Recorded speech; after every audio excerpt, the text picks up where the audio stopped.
Saudara-saudara yang dikasihi Tuhan, kiranya berkat dan damai sejahtera Tuhan Allah menyertai kita semua.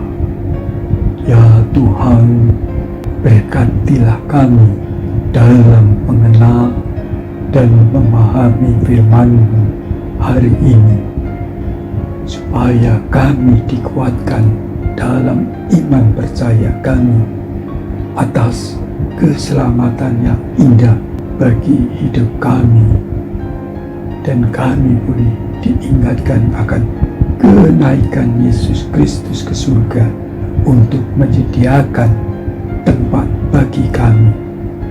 Terima kasih Tuhan. Amin. Saudara-saudara, kenaikan Yesus Kristus bagi para umatnya adalah puncak dari karya pelayanan Yesus Kristus di dunia dalam rangka menyelamatkan manusia dari kutuk dosa. Artinya, manusia telah diselamatkan hidupnya dari kutuk dosa dan diampuni dosa-dosanya, disucikan oleh darah Yesus dan beroleh hidup kekal di surga. Dan semuanya itu melalui karya Yesus Kristus. Dengan penyaliban, dengan darah Yesus Kristus, pengorbanan melalui salib itulah karya agung Yesus Kristus menyelamatkan manusia. Manusia diselamatkan dan masuk surga. Itulah yang dikehendaki Yesus dan seturut rencana Allah. Kenapa Allah dalam Yesus melakukan itu? Seperti dikatakan sendiri oleh Yesus dalam Yohanes 3 ayat 16. Karena begitu besar kasih Allah akan dunia ini, yaitu manusia, sehingga Ia, yaitu Allah, telah mengaruniakan anaknya yang tunggal, yaitu Yesus, supaya setiap orang yang percaya kepadanya, yaitu Yesus, tidak binasa, tidak masuk neraka, melainkan beroleh hidup yang kekal, artinya masuk surga. Karena kasih Allah yang sangat besar pada manusia agar manusia selamat, maka dilakukanlah penebusan itu melalui penyaliban. Kenapa penyaliban? Karena Allah telah mengajarkan melalui Musa bahwa guna pensucian manusia dalam relasi saat menghadap Allah, agar diterima Allah, harus ada darah kurban dari sapi, kambing, domba, atau burung tekukur. Hal ini dituliskan lengkap dalam kitab Imamat. Antara lain ditulis demikian: di tempat kurban bakaran disembelih, disitulah harus disembelih kurban penghapus dosa di hadapan Tuhan. Itulah persembahan Maha Kudus. Imamat 6 ayat 25. Saudara-saudara, kalau kurban penghapus dosa melalui hewan yang disembelih saja disebut persembahan Maha Kudus, lebih-lebih Yesus Kristus yang dikurbankan di kayu salib, betapa sangat agung dan kudusnya penebusan melalui Yesus Kristus. Kitab Ibrani 9 ayat 22 menyatakan, dan hampir segala sesuatu disucikan menurut hukum Taurat dengan darah. Tanpa penumpahan darah tidak ada pengampunan.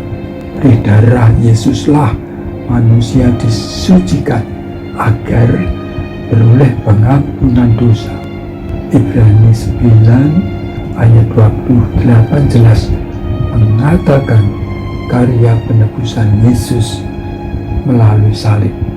Demikian pula Kristus hanya satu kali saja mengorbankan dirinya untuk menanggung dosa banyak orang. Sesudah itu, ia akan menyatakan dirinya sekali lagi tanpa menanggung dosa untuk menganugerahkan keselamatan kepada mereka yang menantikan dia.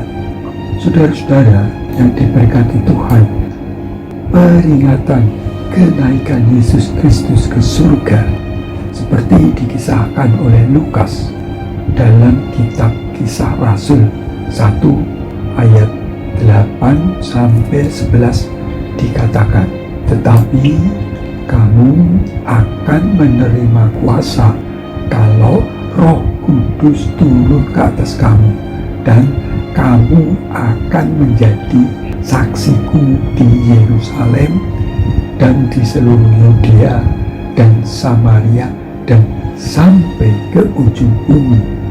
Sesudah ia mengatakan demikian, terangkatlah ia disaksikan oleh mereka, dan awan menutupnya dari pandangan mereka.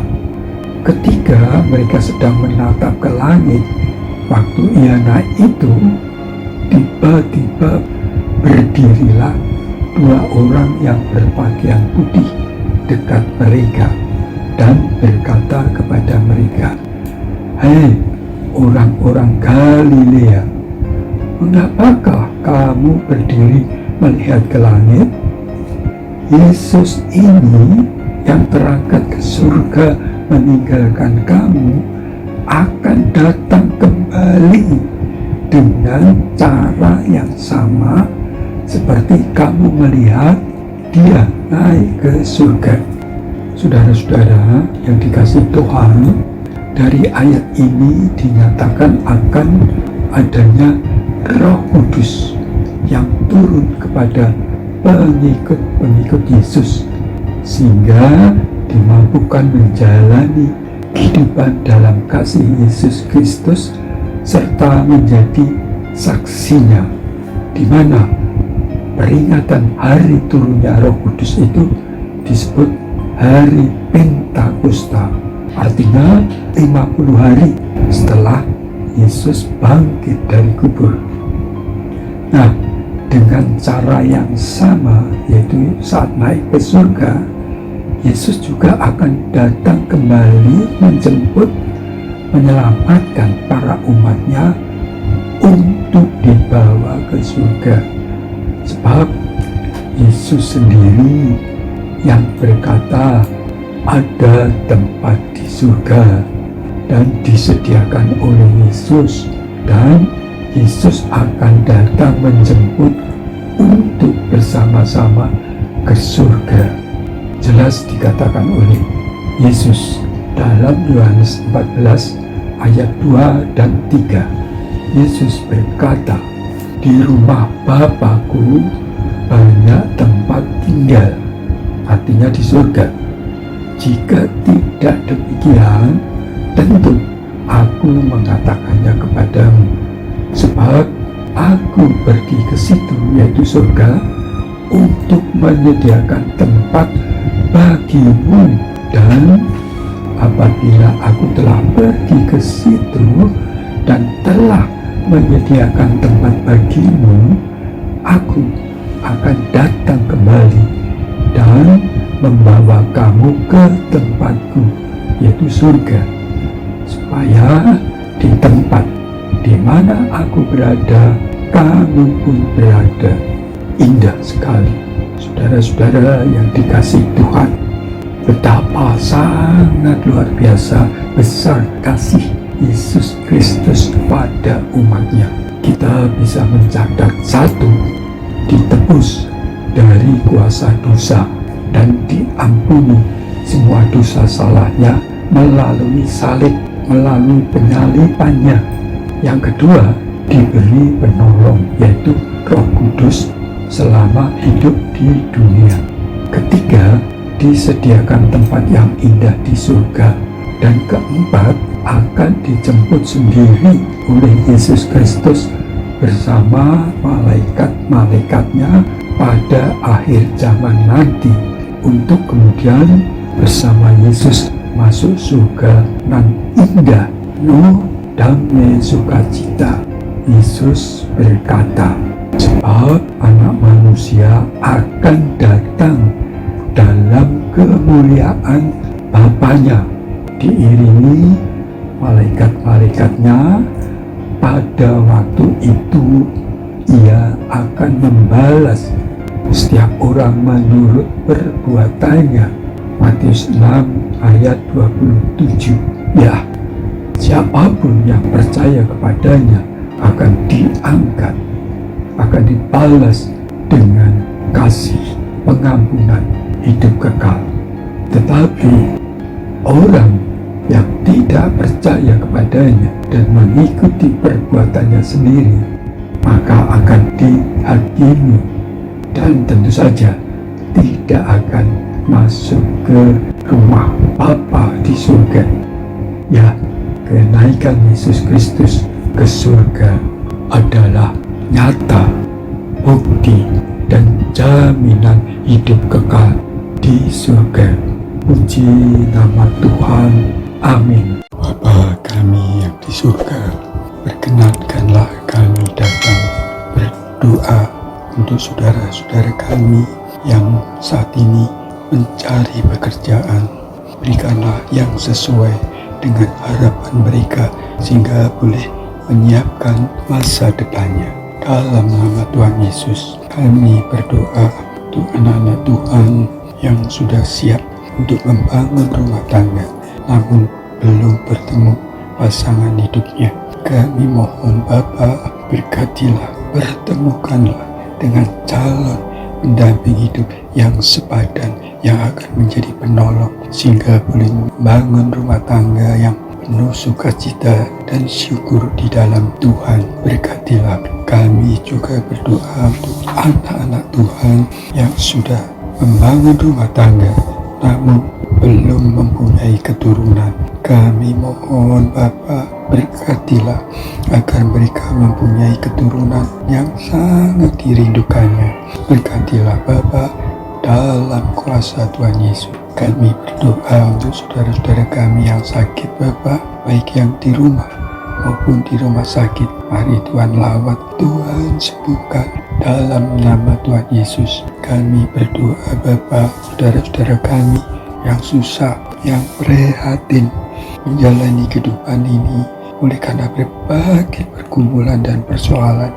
Kuatkan mereka, beri pengharapan dan percaya bahwa Bapa akan menolong setiap usaha mereka. Dalam nama Tuhan Yesus, kami berdoa Bapa untuk saudara-saudara kami, bagi janda, duda miskin, anak-anak yatim piatu, orang-orang yang terlantar, yang sebatang kara. Ulurkan tangan pengasihan Bapa melalui tangan-tangan yang Tuhan pakai untuk menolong mereka. Bapa, kami berdoa Bapa untuk saudara-saudara kami yang juga mengalami kesulitan dalam masalah ekonomi, usaha mereka yang bangkrut, yang kehilangan pekerjaan. Berkati dan pulihkan dalam kuasa Tuhan Yesus. Kami berdoa untuk mereka yang undur imannya. Tuhan teguhkan, kuatkan, beri semangat kembali untuk terus bersandar dan percaya hanya Tuhan yang sanggup menolong. Kami berdoa Bapa untuk bangsa dan negara kami. Berilah Bapa suasana perdamaian, toleransi, dan adanya gotong royong di negeri kami ini. Hubungan relasi antara sesama bangsa, berkatilah agar terjalin kerukunan yang indah. Bapa, ganti pemerintah kami untuk menyelesaikan pembangunan dan berbagai persoalan bangsa kami. Beri hikmat kepada pemimpin kami. Bapa yang kudus, ampuni dosa kami Bapa, dan dengarlah dalam nama Tuhan Yesus, Juru Selamat kami yang hidup. Amin.